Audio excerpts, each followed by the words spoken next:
रावलपिंडी में easy loan application से कर्जा लेने पर ब्लैकमेल होने वाला नासिर नामी शहरी पिछले 24 घंटे से लापता है।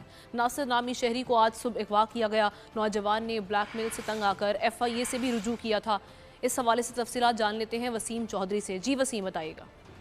जी बिल्कुल, ये नासिर नामी शख्स जो है जुम्मे की नमाज से कबल अपने इलाके मरीड असर वो लापता हो गया, जिसकी दरख्वास्त जो है उसके भाई ताहिर महमूद की जानिब से अगवा की थाना सिविल लाइन में दर्ज की गई है।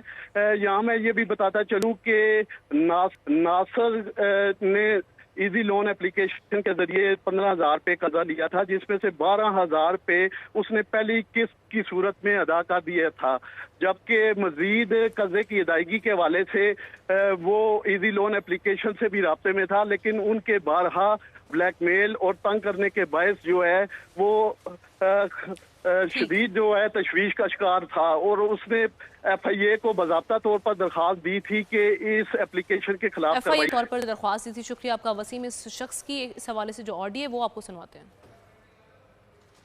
पैसे दिए 14,000 मुझे दिया स्मार्ट कर्जे वालों ने, ठीक है, और इन्होंने मुझे पैसे दिए 14,000 ईद से 1-2 दिन पहले।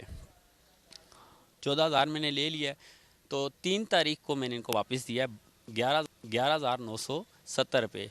टैक्स डाल के 12,000 तो मैक्सिमम कुछ बनते हैं। तो 4 तारीख को मेरी आखिरी डेट थी, 3 को मैंने जमा करा दी।